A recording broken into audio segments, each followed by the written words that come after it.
For time and the world do not stand still.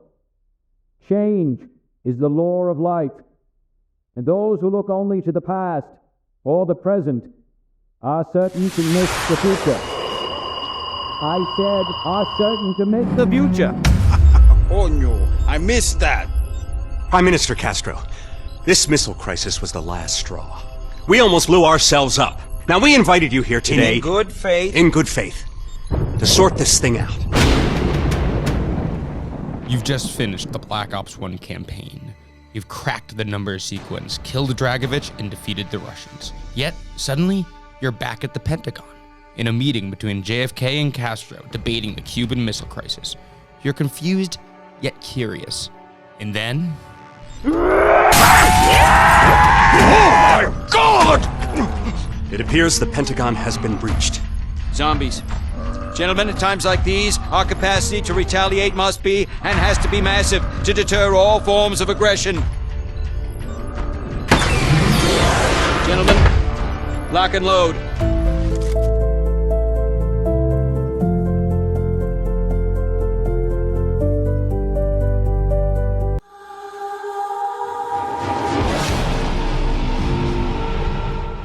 For the past few maps, we've discussed the diminishment of horror from certain locations as Zombies has progressed from Nacht and Verrückt, and 5 Spawn Room is a grade A example of this. This conference room appears clean and untouched by the effects of the apocalypse. Wait, what? No way. But yes way.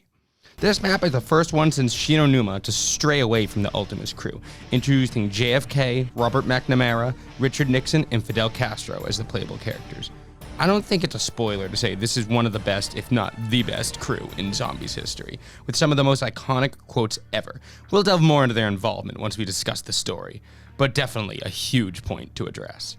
Anyways, the 5 Spawn Room is very clean and orderly due to the fact that the apocalypse has just hit the Pentagon as the game is beginning. This location hasn't been given time to become war-torn and destroyed, but I'm sure it'll get there. The Olympia and M14 remain the options for weapons for the player in the spawn room, as well as the quick revive machine in this hallway here. The zombies are able to break through 5 windows and 1 wall in the spawn room. These windows are initially protected by glass that the player can knife and replace with boards if they desire. Either way, the zombies are breaking in at the same speed. I think having the windows start as glass is very cool, as no other map really does this, and it makes a lot of sense here, because as I said prior, this room has not yet encountered zombies until this very moment. The spawn room is a tight, difficult place to survive, so it usually makes sense to leave as early as possible, breaking down this door to leave the conference room. For the first time since Verrückt, this is the only path the player has available to them. This long hallway has portraits of important Americans on the wall and an elevator blocked by debris at the end of it. The MPL is purchasable here for 1,000 points, which is a go-to for myself personally. On most maps, I don't purchase point-friendly yet weak early weapons such as the MPL, but as I'll emphasize later, 5 is a hard map. Getting points and moving quickly to safer areas is essential on this map more than most. The player can now use the elevator for a 250 point purchase price to go down to the second of 3 levels, each growing more barren and isolated. You exit the elevator and enter what's known as the War Room. To your right sits Double Tap, and a little past it is the MP5K, another common weapon purchase for players on this map in lieu of the MPL. I usually go for the MPL as it appears earlier in the map, but I do know a lot of people like to utilize the MP5K. This upper half of the war room is a death zone. The thin strips of metal guarded by an iron railing don't provide much space for the player to get around any foes that might be in their way. It's best if the player quickly moves to the bottom half of the war room, which is far more open. Down here, the player can open 2 debris to fully open up this area and create a nice location to round up zombies. Juggernog also sits in this corner here in what's certainly the most convenient spot for it thus far. Another larger elevator is available on the other end of the war room. Using this one will bring you down to the labs where you finally feel the familiar atmosphere of zombies again. Deserted, gloomy, and dim sits the 3rd floor of the Pentagon. Pulling the power switch in this room rolls up these metal windows, activates the map's teleporters, and awakens the Nova 6 crawlers, who aesthetically make this area even more desolate. The bottom floor is a maze of laboratories and workshops that were once headed by the CIA scientists that are now attacking you zombified. There are 3 rooms available for purchase down here, all of them having potential mystery box locations. The first room to address is the Porcine Labs. I think I'm pronouncing that right. The Porcine Lab's most iconic feature is certainly the pig. this little guy squirming, fidgeting around nervously, had the community up in arms back in the days of BO1. There were rumors that killing the pig on purpose or on accident would increase the difficulty of the game. Game overs that happened shortly after the pig's demise were immediately blamed on the player that shot it. To this day, most players make an active effort to keep the pig alive, whether the rumors were true or not. The other two, less significant rooms are the morgue and the weapon testing room. Both of these rooms serve the main purpose of being a location where the mystery box can initially spawn, as they truly do serve little other purpose, although the morgue does have an interesting vibe to it.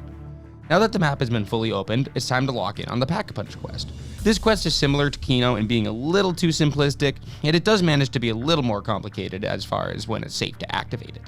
In the War Room, 4 DEFCON switches are scattered to bring the DEFCON level up to DEFCON 5. 2 of these switches are simply on the bottom floor, while the other 2 are in problematic locations on the top half of the room. It's recommended the player get to these when the round is low or over, because as I mentioned earlier, this area of the map is not safe at all. Once all the switches are pulled, the player can now make out the Pack-a-Punch machine in the teleporter. Upon teleporting, the players will find themselves in the panic room, with the Pack-a-Punch across the table from them. The player now has about 30 to 45 seconds to Pack-a-Punch before these doors swing open, unleashing the zombies to the player. It's fun to try to take out the zombies with a rapid-fire weapon before the doors open. I feel like every player has done this every now and then. Players can keep track of how long they have with this DEFCON indicator conveniently located above the doors. Upon the doors opening, the player has the option of using the teleporter they came in to escape, or bracing the horde. And really, everyone just braces the horde. It's always a super badass feeling to charge out and fight off the zombies with your new Pack-a-Punch weapon, and really give it a test drive. After all the players exit the panic room, the door will close, and in order to get back in, the player simply needs to activate all the DEFCON switches again. I think this quest falls somewhere in between Kino and Derice for me, Derice being better and Kino being worse. I like the potential challenge of hitting the top 2 switches on the uncomfortable top half of the War Room, but smart players are able to do this quite easily. Most of the time, players will pull these 2 and 1 more and rest at DEFCON 4, so when they're ready to travel to Pack-a-Punch, they just have to pull 1 lever, which is definitely the smart way to go. Now, of course, it's time for us to move on and see what features 5 introduced to COD Zombies.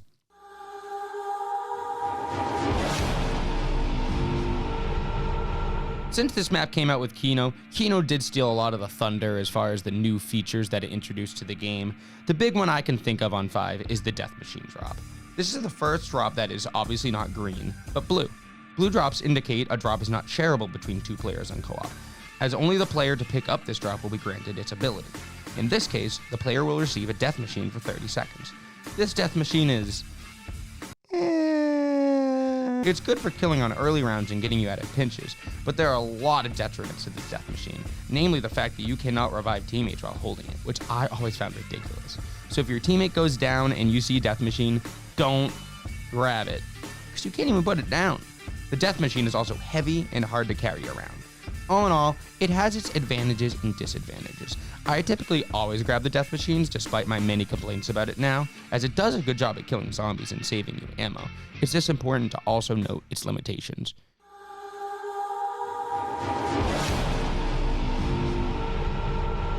A couple of the unique features we've already covered are the glass on some of the windows and the return of the dastardly Nova 6 crawlers.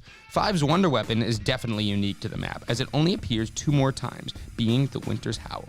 The Winter's Howl is a freeze ray-esque pistol that freezes the zombies and allows the player to run through them, shattering them. This, of course, is what it's supposed to do anyways. The Winter's Howl has a deservedly bad reputation of not being quite on par with the other wonder weapons we've gotten thus far. The drop-off for this weapon is rather early. Even its Pack-a-Punched variant, the Winter's Fury, isn't much good after like round 25, taking 3 or more shots to freeze the zombies.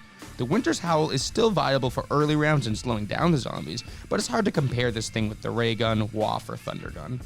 5 is the first map since Varrock not to have a mystery box beam visible in the sky because, well, you can't see the sky on this map. Treyarch makes up for this, though, by providing a TV screen above each box location showing the current location of the mystery box. It's cool that they thought this far ahead.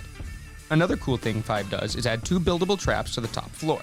When approaching these electric traps in the office levels, the game will indicate that you need to find more parts to make them work. The player must search the map to find the hiding places of these 2 trap parts.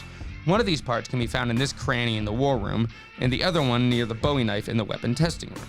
You just need one part to activate the trap of your choosing, but obviously, grabbing both parts gives you the ability to activate both traps. Collecting parts around the map will be an essential piece of Zombies moving forward, and this first iteration of it is often forgotten, as we won't see another part system come along for some time. The last unique part of 5 we'll be discussing here is certainly its most interesting and controversial. Of course, being the Pentagon Thief. The Pentagon Thief comes in every 4-ish rounds in lieu of the dogs and tries to run up to the player and steal their weapon. Unless, of course, this is Olympia. The only way to get your gun back is to follow the thief around while he randomly navigates his way through the teleporters on the lower level of the map. After about 30 seconds of chase time, the thief will enter the room with the power switch and exit through that teleporter, leaving behind a max ammo and refusing to return your weapon. If killed, the thief will return your weapon, grant you a max ammo, and a fire sale. The most interesting part about this guy, however, and the reason some Zombies fans adore him, is the reward he gives you if you manage to kill him before he takes your weapon. A bonfire sale. A bonfire sale activates the Pack-a-Punch teleporter and makes PAP cost only 1,000 points for 30 seconds. This is one of the only times in Zombies history this drop makes an appearance, the next time being all the way in BO4. Since the thief usually comes a couple rounds after turning on the power, this can be huge for upgrading weapons and getting set up early. The ray gun and the Winter's Howl are really good at taking out the thief early, as well as strategies consisting of claymores. Insta-kills and death machines also take out the thief almost instantly, but do not grant the player a bonfire sale. It is funny to melt this dude though. Obviously, given the glowing positives and glaring negatives of this special enemy, the Zombies community is very split on him. Love him or hate him, however, the Pentagon Thief certainly goes down as having one of the most unique special rounds in Zombies history.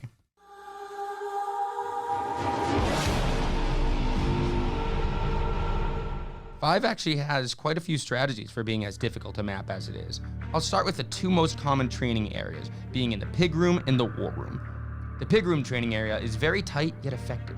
Looping these tables takes a bit to master, yet is very effective to get to high rounds, and is the primary strategy of a lot of players. It's also very satisfying using any strategy down here in the labs, as jumping through these windows to escape sticky situations makes you feel like James Bond. I seriously can't think of any other early map that has a window escape such as this. The other main training spot is on the War Room floor. In order to perform this train, both barriers in the room must be purchased to create a loop on the bottom floor. This area is a lot larger and allows different options for path set parts, depending on where most of the zombies are coming from. It also doesn't hurt that this area has the activation for Pack-a-Punch and Juggernaut. Camping in the elevators is a very iconic memory lots of players have on 5. The idea is to simply hold out in the elevator by yourself or with your team and activate it when the feeling comes that you're about to be overwhelmed. This respawns all the zombies to the floor you're about to go to and gives you a bit of a breather. There's certain benefits to each area the elevators sit. The elevator on the top floor, in my opinion, is the best, as there's a long range of sight for most of the approaching horde. The larger elevator, obviously, allows more space for scrambling, but has a barrier in the back that needs to be kept up with. Again, the top half of the War Room remains reasonably unsafe, as there's no line of sight for the approaching zombies. This method is hardly used anymore, as its disadvantages weigh out the advantages, but it was definitely something a lot of people did back in the day. Similar to the table glitch. Back in the early days of BO1, players were able to glitch onto this table in the spawn room and survive until, well, whenever they got bored, as zombies were unable to attack you. This has since been patched, but it certainly was a cheap way to achieve high round back in the day. The super high round strategy on this map, no surprise, involves the traps. Training up in the spawn area is very, very, very difficult. But being the only area with accessible traps, high round players have figured it out. Particularly streamer Jermaine, who is the first Zombies player to set a world record for our series after the series began, as he hit round 244 on April 13th, 2026. Crazy, I was probably working on the Shino Numa video that day. One unique thing Jermaine does is use the packed crossbow, which serves as a damage source and has the monkey bomb effect, strategically distracting the zombies. I think it's so cool that this record was set so recently, as players are clearly trying to give one of the hardest maps in the franchise's history a good run for its money.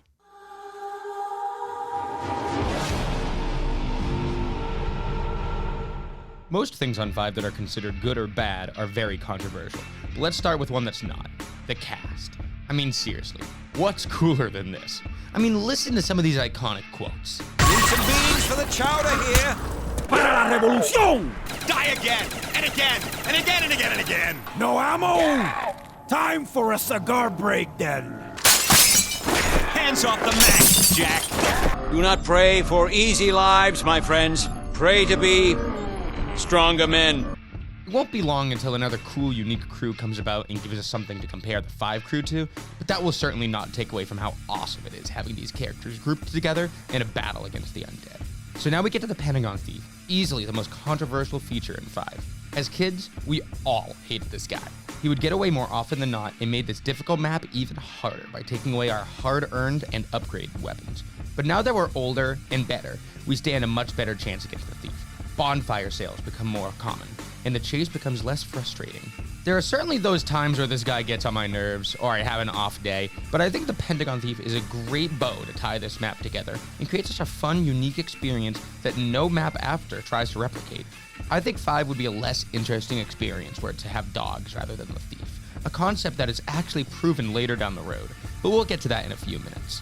One controversial feature I can't get behind, however, are the randomness of the teleporters.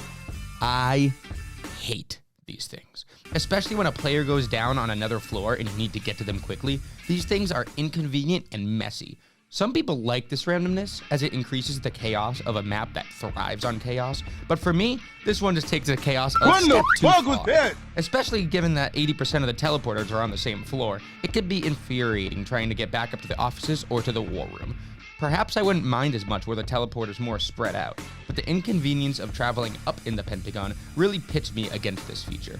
The final thing to note as far as positives and negatives is the overall difficulty of this experience. 5 is considered one of the, if not the, hardest zombies map of all time. The training areas are hard to master, the camping spots have glaring flaws, and the only trap is in one of the hardest areas to survive. Early rounds force the player on this map more than any other to make a point-friendly purchase like the MPL or MP5K. I seriously cannot think of a map that demands this the way 5 does. Lots of maps on this game give the ability to hit the mystery box a lot earlier than 5, or are easier to survive on the early rounds. But 5 is its own beast, and personally, I love this. This map is a challenge, and releasing alongside the simplistic Kino der Toten, a needed challenge. Kino is a map to load on, have fun with friends, have conversations about life and whatever. 5 is not that map. This map is for when you want to lock in and challenge yourself. Having both these kinds of experiences on disc on day 1 was an excellent way to start off BO1, and is likely one of the main reasons this mode succeeded the way it did with this game.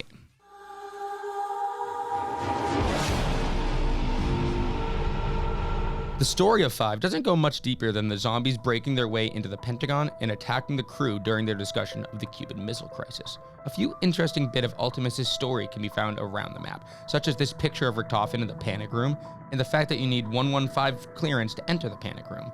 This is obviously a reference to Element 115. The largest connection to the main story is the Pentagon Thief, actually, or should I say, Yuri Zavoyski.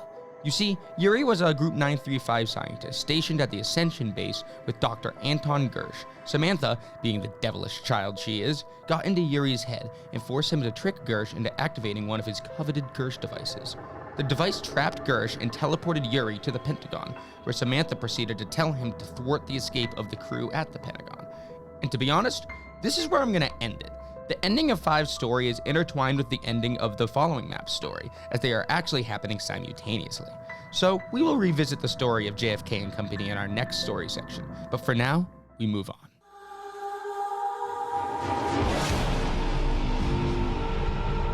Nice and short section here as well, as this map only has one Easter egg. No radios either. The Easter egg, of course, being the map's Easter egg song. Won't Back Down by Eminem. Yeah.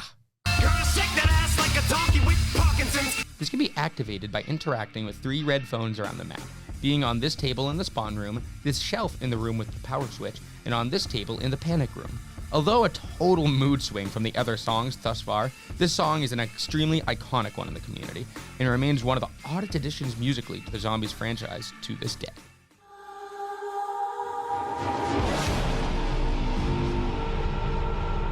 Five's design was actually based off of not one, but 2 separate campaign missions in Black Ops 1, being USDD and Rebirth. The office floor and war room are copy and pasted from an unplayable section of the game, being in the mission where Mason and Hudson enter the Pentagon to meet with JFK. We also can see the panic room in this cutscene. Meanwhile, the labs are encountered much later on, being in Steiner's lab on Rebirth Island. The map only appears once, however, after Black Ops 1, as a complete remaster on Black Ops 4 called Classified. This map expands the playable area and adds multiple side Easter eggs to keep the player entertained and engaged. We will get more into Classified once we reach the Black Ops 4 section of the series, but for now, it's time to rank 5. 5 is one of those maps that I feel like everyone used to hate because we all used to suck at it, similar to just the Pentagon Thief rounds in general, but grew on a lot of players, myself included, so I'm gonna slap it right here in the B tier.